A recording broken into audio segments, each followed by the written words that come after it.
Nobody Should Believe Me is a production of Large Media. That's LARJ Media. Before we begin, a quick warning that in this show we discuss child abuse and this content may be difficult for some listeners. People believe their eyes. That's something that actually is so central to this whole issue and to people that experience this, is that we do believe the people that we love when they're telling us something. If you questioned everything that everyone told you, you couldn't make it through your day. I'm Andrea Dunlop, and this is Nobody Should Believe Me. If you'd like to support this show, you can join us on Patreon or subscribe on Apple Podcasts. You'll get all episodes early and ad-free, as well as lots of exclusive bonus content. If monetary support is not an option, rating and reviewing the show helps a ton, as well as sharing on social media or wherever you talk to people. If you or someone you know is suffering from medical child abuse, please go to munchausensupport.com. We have lots of resources there for survivors, families, and professionals. We also accept donations if you would like to help us continue to do that work. And we love hearing from you. So do reach out. Our email is hello@nobodysshouldbelieveme.com, or you can leave us a voicemail at 484-798-0266. And we may use that voicemail in the show, so please be sure to let us know if you do not want us to do that. For many of us, the verdict that came down in the Kowalski v. Johns Hopkins All Children's trial on November 9th, 2023, which awarded the family nearly $250 million in damages, was crushing. But others are celebrating. And what's fascinating about the reaction is, unlike many things that fall along political lines these days, there are really disparate groups who are celebrating this as a win for really different reasons. Why are people from the right supporting it? Why are people from the left supporting it? On the right, you have this concept of parents' rights. So in this country, as sort of a general statement, we let parents dictate their children's medical care up to a point, right? But we draw the line at certain things. For example, if your child is deathly ill and you happen to have a religious belief that God is going to heal them rather than the doctor, and you choose not to take them to the doctor under those circumstances, we don't allow that under the law. Also, there are certain situations like going to public school where children have to have their childhood vaccines done. So there are groups in this country that think that those limitations are government overreach. And in this case, they see the hospital as pushing back on the rights of Beata and Jack Kowalski, and that they took her kid away. So this is a parents' rights issue. And in fact, that is how Gregory Anderson, the lead attorney in the Kowalski case, has framed this in many of his media interviews. And this is taking place, for context, in one of the places where the parents' rights movement has been the most active and has really been pretty effective in terms of legislation, with things like the Don't Say Gay bill and book bans and those kind of things, which fall within the broader spectrum of parents' rights. It's worth saying that while, a lot of the parents' rights stuff is on the sort of far right of the political spectrum, you also have plenty of people on the left that are, for instance, anti-vaxxers, where there's a big crossover with this. So why are liberal people supporting this verdict? I think one of the reasons is that we have a very real problem about family separations due to DCF investigations. They do happen too much. And there are some really deep-rooted and serious problems around the way that child welfare issues in this country are handled. It's just that I don't think this is an example of that. And so I think whenever you have a case where, number one, you're hearing half the story, and then it also clicks into an existing set of values and beliefs that you have, that is really strong. So on the right, this is clicking into the existing paradigm of parents' rights. And on the left, it's clicking into, we have a very problematic system of child protection in this country that separates families too frequently. And this actual problem is one that primarily affects marginalized and disenfranchised groups. So let's start by talking about the woman who, unfortunately, in this case, was really made the face of this entire system throughout the Kowalski trial, Cathy Bedy. So who is she? Cathy was born and raised in Florida. She had been a licensed social worker for about 22 years. She is a grandma. She has a big extended family, et cetera. Started my master's in social work in 98. And when did you graduate with your master's? In 2000. Okay. So you mentioned children. Do you have a family? I do. Can you tell us just generally? Sure. I have a daughter. She's 37 and she's in Tampa. And then the charges against Cathy Bedy that actually made it to trial were striking enough, but earlier motions use really ugly language to frame her behavior around Maya while she was in the hospital. And much of the online chatter has more or less insinuated that these incidents where she, for instance, put Maya on her lap to comfort her when Maya found out she wouldn't be able to go home for Christmas as sexual grooming, essentially. So the bulk of Bedy's testimony during the trial was basically her just refuting a lot of these allegations that were made against her, from the more serious ones like the battery charges to the markedly less serious ones about her not delivering Maya's Christmas dress on time or not baking her a chocolate cake when she promised to. Both the plaintiff and the Netflix movie about this case, Take Care of Maya, claimed that it was her voice that we heard redirecting some of those calls and interrupting some of the supervised calls with Maya. Both Bedy and Charlotte Laporte, who is the DCF employee who supervised Beata's phone calls with Maya, testified that that was not Cathy Bedy's voice, but Laporte's. This is backed up by an email exchange between the two that was also put into evidence. The plaintiffs nonetheless stuck to the script about it being Bedy. Why they doubled down on this, I can only assume that it's more convenient for the narrative to have this entire, messy bureaucracy that's embodied here in just one woman that you can kind of blame for everything.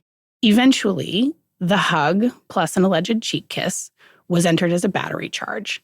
And there was an additional battery charge for the photos that were taken before and after Maya left the hospital briefly to attend a court hearing.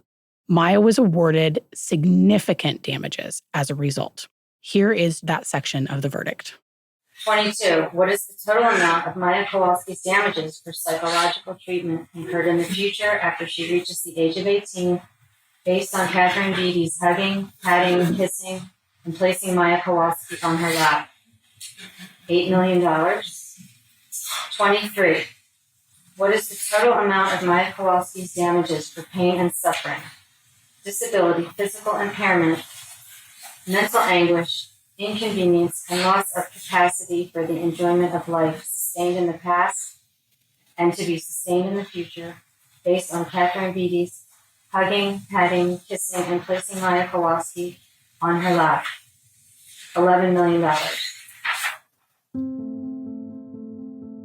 So I think the reason that this narrative and so many other stories that are being presented as parents who've been wrongfully accused of abuse, including my sister Megan, are gaining steam is because there is a problem with family separations in this country. Now, whether or not these are examples of it is another question. But I think in order to understand the cultural moment we're talking about this season, we need more context on this.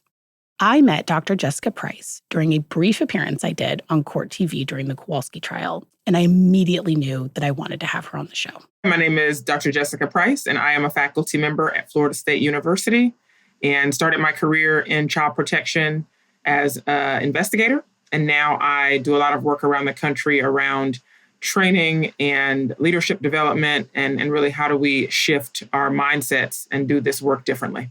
Dr. Pryce has written an absolutely phenomenal book, and it's coming out in March of next year.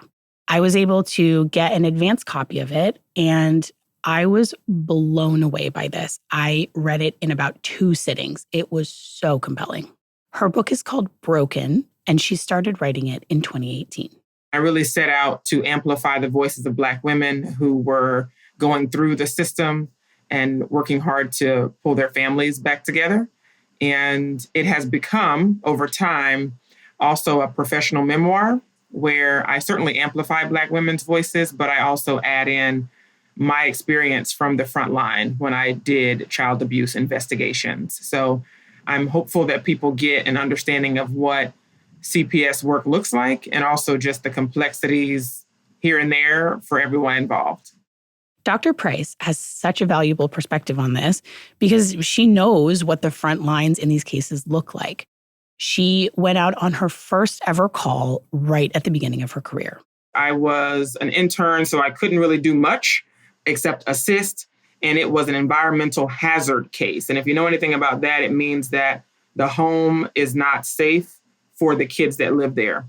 So when we went to the home, I remember walking through the home and honestly feeling appalled at what I saw. Like, I was angry, I was shocked, and I felt, oh, these kids shouldn't be here. Like, I immediately had these thoughts, and I don't have a lot of authority, so I couldn't make those calls, but I definitely remember feeling like this is not okay. And that's why I tell people all the time, as caseworkers, we're human. So I always talk about bias, but we are human beings, and we can feel things when we see things that, don't feel right. And we feel like kids shouldn't have to deal with that. But I believe what I missed, and also what my colleague missed that day, was the mom and her experience and what she was dealing with. And also we missed just the reality that this is their mom and this is their home. And, at the end of that case, we made a decision to take those kids out of the home.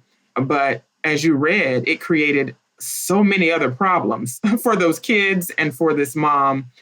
And I don't want to be reductionistic and say, all we had to do was clean up, because it's not that simple. But I do think that we could have went about that case in a different manner to try to keep that family together.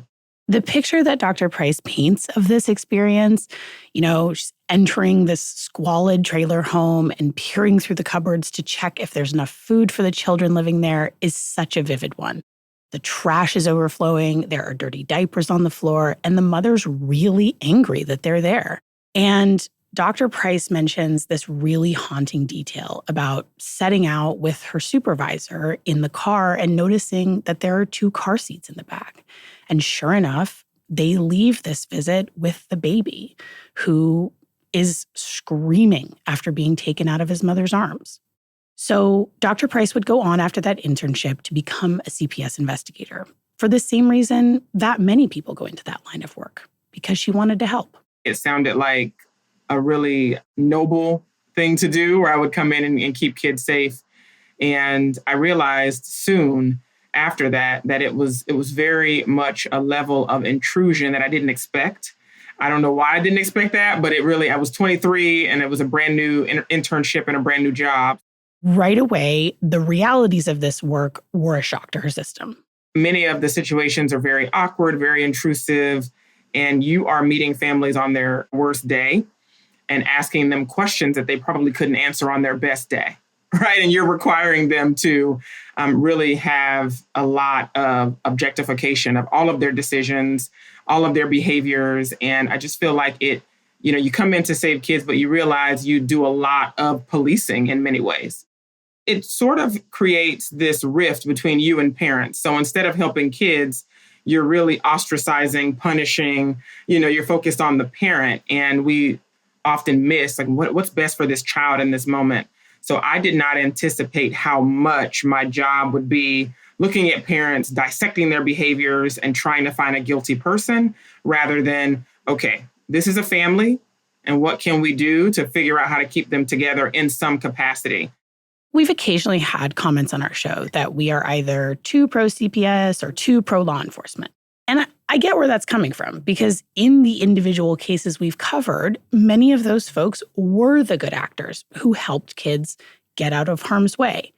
But there is a big difference between the cases that we talk about mostly on this show, where a child's life is in danger, and the vast majority of cases that end up in the system. Most people don't realize that. I believe the latest data has it at 76% of kids are in the system because of neglect. Their parents are suffering through perhaps poverty, perhaps some mental health issues that are drawing them away from their kids, and the kids aren't having their needs met.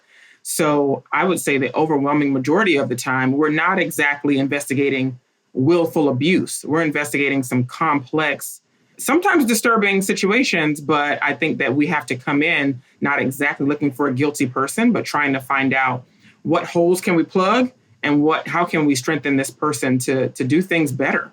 The stories Dr. Pryce tells in her book are so heartbreaking.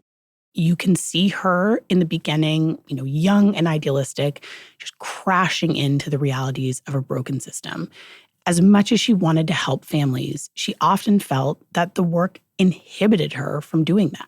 Sometimes when you're working with families and you're so close to them and you're in their homes every day, you would assume that proximity would create awareness, but it really was the opposite for me.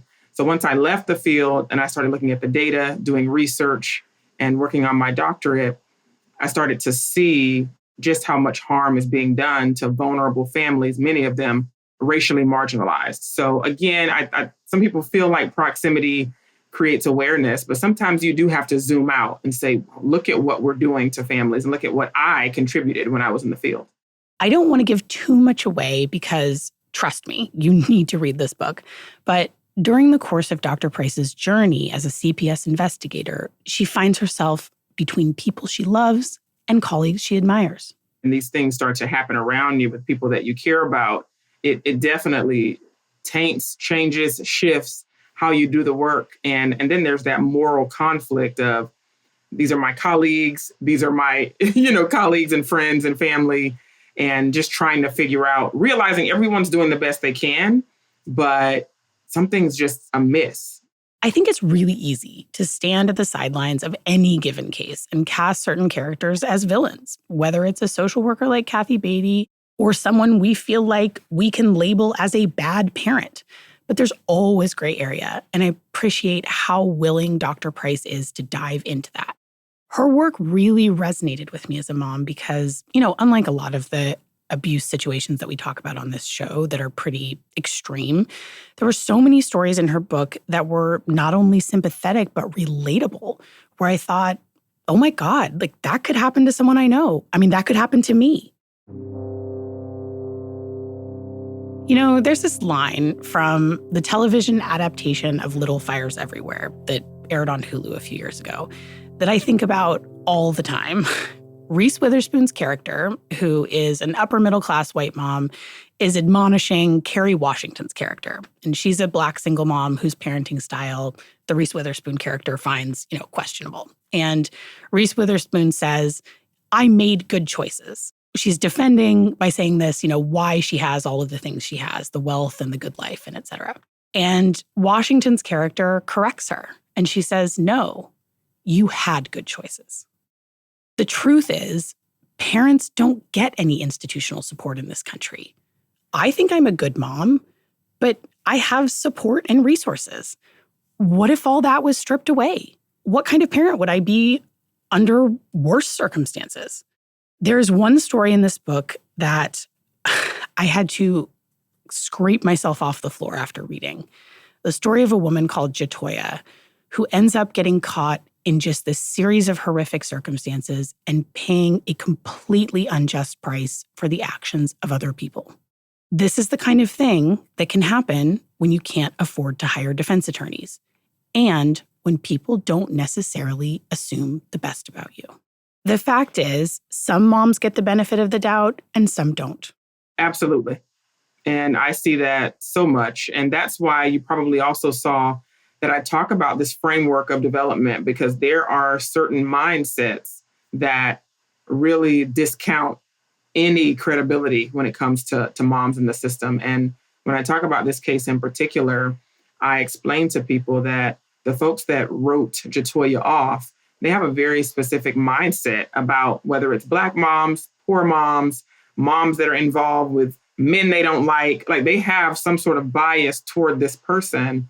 And when they've already put those lenses up toward that person, the person doesn't have a leg to stand on and they lose credibility and they don't get any sort of benefit of the doubt. We've heard many times throughout the course of this show from people involved in these various systems that one of the reasons the courts are often ineffective on medical child abuse is because of this mandate to reunify families.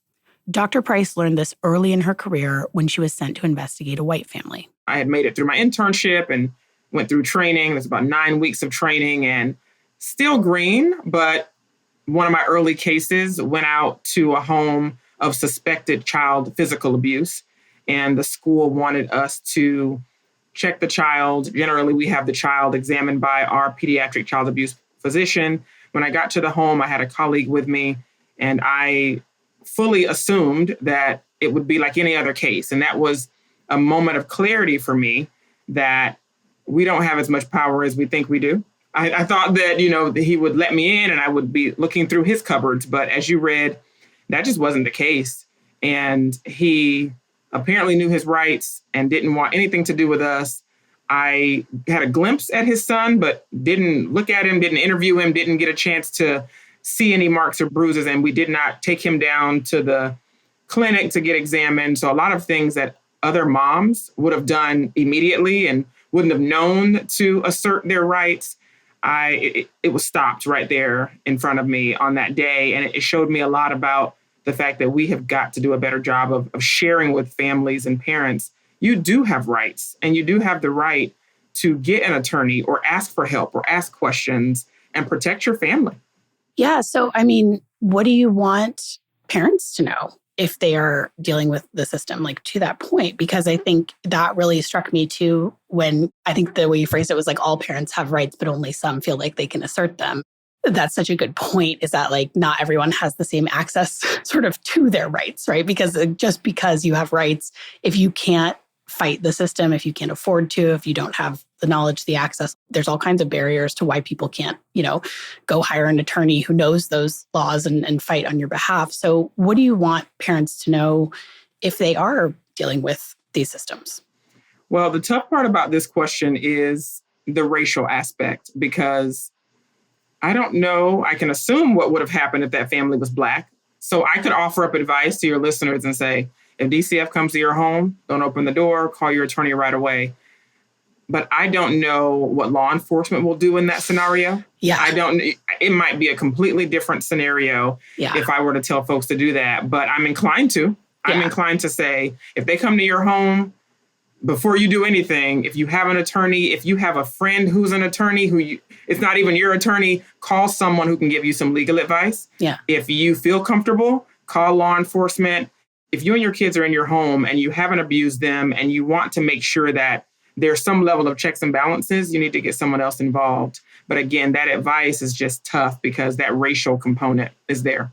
When you talk about sort of CPS being all powerful in some contexts and then powerless in others, because that's what we've heard from some CPS workers and supervisors that we've talked to, is like people think we have all this power and we really don't. But I think there's like power in the perception of it too, right? Yep. Because like if you are a white mom and you know that you can sort of assert yourself and stand up for yourself, and that's not going to like ruin your life, essentially. It's not the same as if you're a Black mom and you're worried that that's going to be taken and held against you in this way that it wouldn't be otherwise. So you're right. It couldn't be more complicated. It's just the same way not all traffic stops are equal, right? Right. And another issue that happened that's not in the book, you reminded me of this other issue where moms reach out to me all the time. And recently I had a mom reach out, African-American woman. And I also have a couple of attorneys that are amazing. And sometimes I do a 3-way call and I say, can you help this mom? Like, I know that you can't be their counsel because maybe they can't afford you. And the attorneys that I know, they'll hop on a call and answer some questions. And recently we had a call with a mom and the attorney said, look, do whatever they tell you to do. Apologize for your behavior. And this will be done pretty quickly. And I just felt on the call really uncomfortable with that advice because, again, I know why they said that. And this was a Black attorney, right? I know why he told them to do that. But can you imagine if that was a white attorney and a white person, right? That sort of advice would not be given. So in that moment, I thought, why did I even call you? But I know why I called them. But I understand what they were saying. They were like, all I can tell you right now is if you want to get your kids back, do what they tell you and apologize every time you get a chance. Oh, yeah, that's really maddening because you're right. It's just not the same standard at all. And it's like we can talk to people about the world the way we wish it was, or we can talk to them about the world the way it is. And that those two things are often in conflict. And yeah, that's a great point. As I've been watching the Kowalski case play out on this big national stage, I keep wondering, how would this story have gone if Maya wasn't a conventionally beautiful, blonde-haired, blue-eyed white girl? And on top of that, she's one who's lost her mother. Truly, this is straight out of the Disney princess archetype. None of that is Maya's fault. But the reality is, I think the people around her understood and exploited that opportunity. Netflix knew it, People knew it, New York Magazine knew it, Gregory Anderson knew it, arguably her dad knew it. They knew what they had. There's another major cultural figure in the public's conception of Munchausen by proxy and medical child abuse that's been in the news lately. Gypsy Rose Blanchard, who is set to be released from prison next month after serving the bulk of her prison sentence for her role in her mother's murder. So Gypsy Rose and her boyfriend, Nicholas Godejohn, conspired to kill her mother, Dee Dee Blanchard, who had been subjecting Gypsy to horrific medical child abuse for most of her life. You know, they went on Make-A-Wish trips. They got a house from Habitat for Humanity. She was confined to a wheelchair. I mean, really awful. The reaction to these two cases in the media has been notable. Now, I think age does play a big role here because Gypsy was in her 20s at the time of the murder, and she's given us a first-person account of the abuse that she suffered. You know, she'd actually been misled about what her age was. Her mother changed her birth certificate. That's like a whole other story. But nonetheless, you know, she had obviously come to some kind of understanding about what was happening to her. By contrast, Maya was 10 when her mother died. And as we discussed in the previous episode, it's not unusual for children to just have no idea at that age whether or not they've suffered abuse, and particularly with medical child abuse where there's such a high level of manipulation that goes into it. So nonetheless, here we have these two mothers. Both of them are deceased. Neither one was ever charged with the crime of medical child abuse. Dee Dee Blanchard was never even criminally investigated, as Beata was. And neither one was ever officially diagnosed with factitious disorder imposed on another. And yet, no one hesitates to call Dee Dee Blanchard, who is, after all, a murder victim, a monster. That is how she is portrayed. And yet many people believe Beata to have been a martyr, essentially. Now, certainly the differing takes of their children on what happened plays a role. But honestly, I don't think it's just that. Both women were white, but Dee Dee Blanchard was low income, she was plus size, and not beautiful by conventional Western beauty standards. She had a tumultuous relationship with Gypsy Rose's father, and by the time of her death, he was out of the picture. Beata, on the other hand, was slim and conventionally pretty, married to a former firefighter, and upper middle class.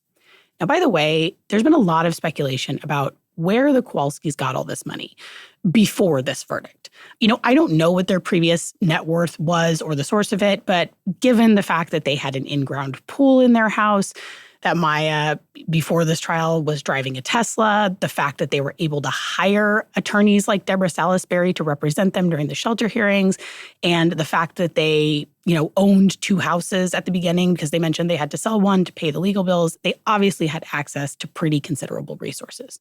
So socioeconomic status definitely plays a role in who gets the benefit of the doubt.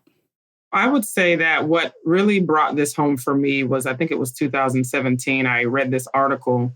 The title was, "If You Live in a Poor Neighborhood, You Better Be a Perfect Parent." And it was a New York Times article that people can look up even today. And it talks about just the reality of, if you live in a poor community, if you are of low socioeconomic status, your parenting decisions are under a microscope. And what happens in your neighborhood, it could be the same exact thing that happens in another neighborhood, but the intervention, the response is going to be different. I hosted an event 4 or 5 years ago and invited the author of that article to keynote my conference. So I looked at the article, loved it, reached out to her, and she is a white woman, and she talked about this in her keynote. She said one of the women in her article was an African-American woman who took a bath one afternoon, and her daughter was down for a nap. And then her daughter woke up and wandered outside and went down the street. And the next person that came to her house was a CPS worker. And the keynote speaker said, I'm here to tell you that if that happened in my neighborhood, it would be discussed over mimosas. And it would be laughed about. They would have brought the child home. We would be laughing about it, saying, oh, you went to sleep and left your baby out here. But DCF wouldn't have made it in that neighborhood. So obviously, poor white people do also get treated worse by the system than their middle-class peers. But Dr. Pryce points out that race and poverty are inextricable. I want to tell folks that say that race isn't an issue, that it's all poverty. I would just say it is hard to extricate those things. Like, they are so enmeshed. And I think that they're both an issue, but we can't discount race in this scenario. So like so many big, complex issues in this country, unfortunately, child protection has in many ways been flattened into a narrative of personal responsibility. And much of this really came to the forefront with the Parents Anonymous movement that started several decades ago. It was created in the 1970s by a woman named Jolly Kay. And Jolly Kay created Parents Anonymous because she abused her 7-year-old daughter, and she wanted to create something similar to Alcoholics Anonymous, Narcotics Anonymous, really this individual look at you as a person and why are you hurting your child? And it was an acclaimed sort of group that she assembled. She was all over the news during this era. She was interviewed on television. She also was interviewed and presented at Congress. And ultimately, Parents Anonymous grew to over 1,000 chapters, and she refuted any racial or social disadvantage. And she really looked at abuse as a very individual problem. She believed that if you come to these groups and we help you with self-fulfillment and we help you develop your personal, psychological issues, then you will stop doing what you're doing. And I tell people, if we look at the policies that happened since Jolly Kay and since Parents Anonymous, Parents Anonymous was propelled across the country through a pretty big policy known as CAPTA, the Child Abuse Prevention and Treatment Act. And it endorsed Parents Anonymous and created funding for it. And I tell people all the time, if you're wondering why we look at parents the way we look at them, it's probably because a lot of our policies were written based on this individual mindset of you're the problem. These parents are the problem. And if you know anything about CPS, you know that most parents get a case plan. And many of them are identical because, again, we're saying, okay, the parent is the problem. So if we develop you, then things will get better. Could that be a lever, development? Sure, but it can't be the only lever. So I tell people that historically we have created a narrative that this is a very individual problem and that racial and social environmental issues have nothing to do with child abuse. And that just can't be the reality if we're looking at almost 80% of families dealing with neglect. One of my biggest fears, and I think the reason that this verdict is hitting a lot of us so hard, is that I'm worried that the Kowalski verdict is going to have a massive chilling effect on the willingness of doctors and other professionals to report abuse despite the fact that it's mandated. And, we always encourage people on this show to report suspicions of abuse because we know that these interventions can save kids' lives. But like everything else related to child protection in this country, this too is complicated. So what do you think people should do if they have a really strong suspicion that abuse is happening? Yeah, so I appreciate the question, and I also appreciate the difficulty of the question. And I agree with you that quite like law enforcement, I feel like law enforcement is asked to do so many things, right? Law enforcement, they have so many things in their wheelhouse, some things they probably shouldn't have in their wheelhouse, just like CPS has all of these things.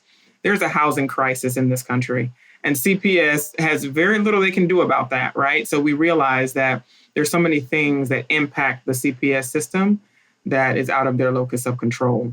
So I would say, as mandated reporters, and I offer this up in the book, and I was very particular about how I worded this because I don't want anyone to say that I've told them not to report, because then that's a felony. If you're a mandated reporter, You have to report. So, but I did say considerations before you make a report.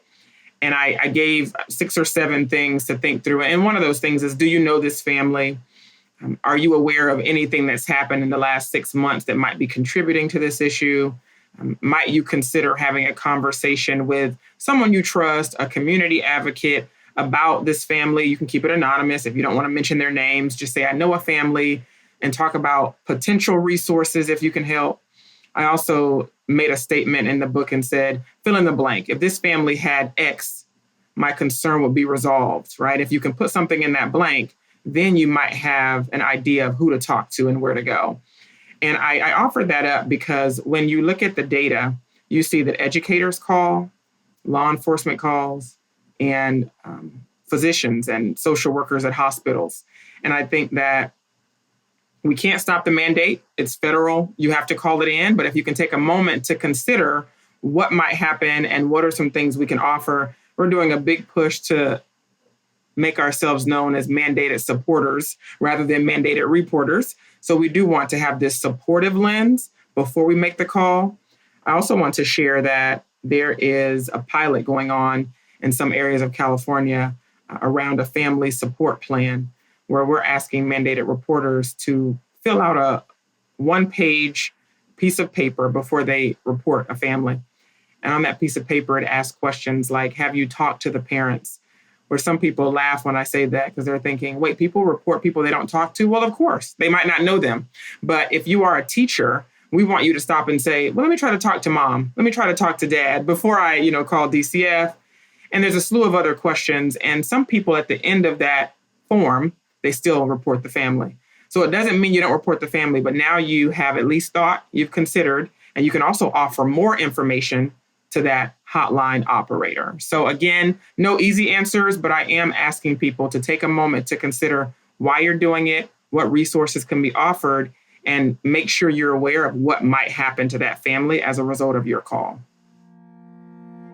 So with the Maya Kowalski case and many of these other really similar situations that are going on around the country, doctors and medical child abuse pediatricians in particular are really being villainized in a way that I feel is deeply unfair and makes kids less safe.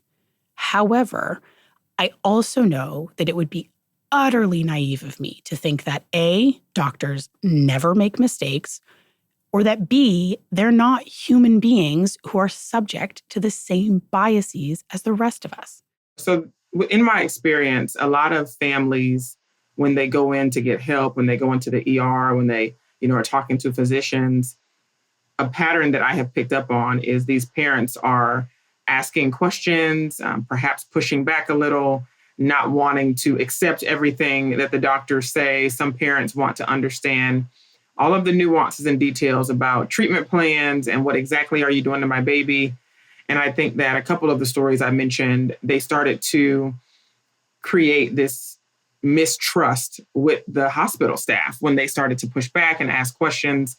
And I think that level of mistrust often leads to CPS being called. And I think you used the word assumptions, assuming, okay, this parent is neglecting our medical advice.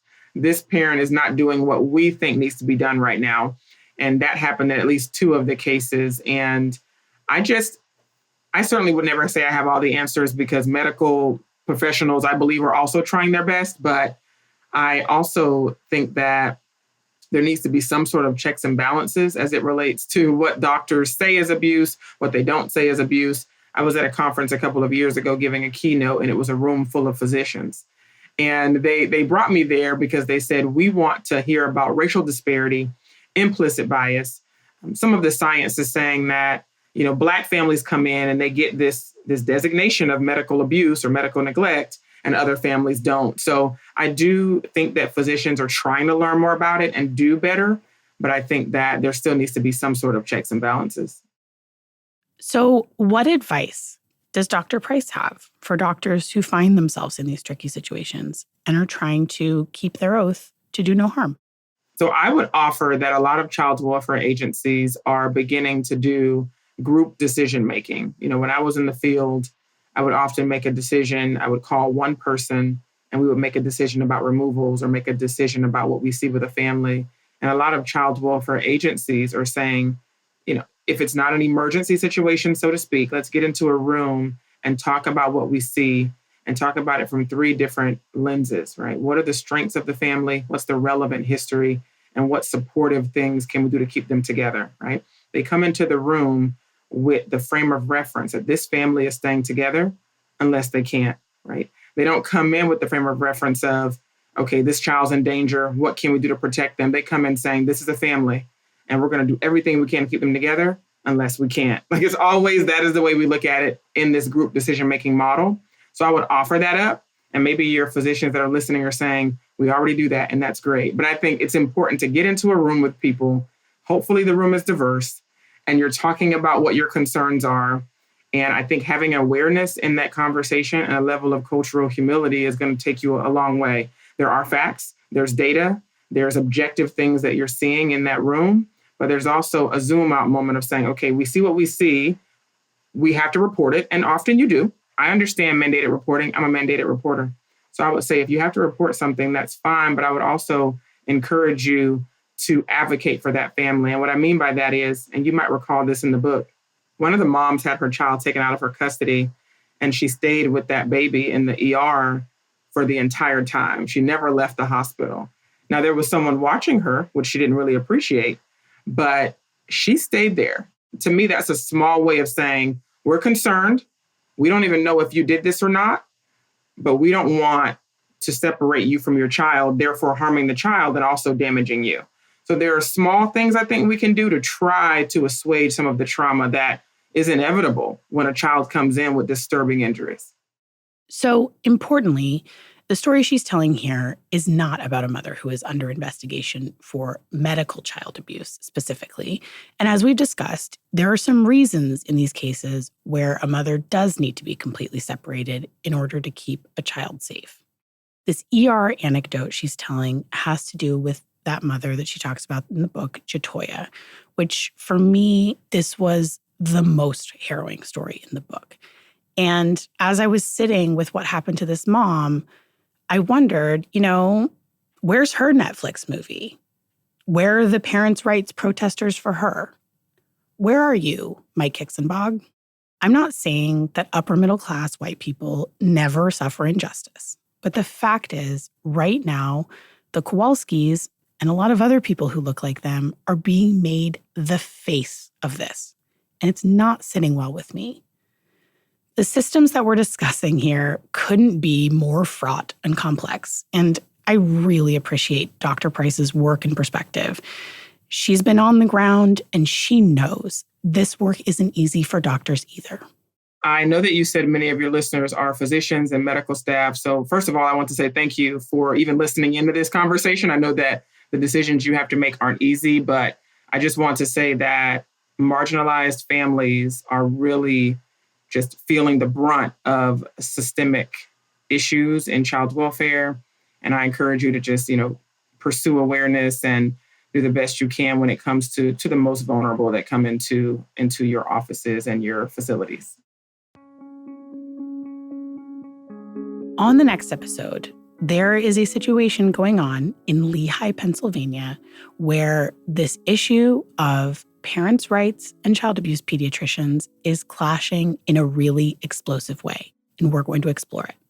That's next time on Nobody Should Believe Me. Nobody Should Believe Me is a production of Large Media.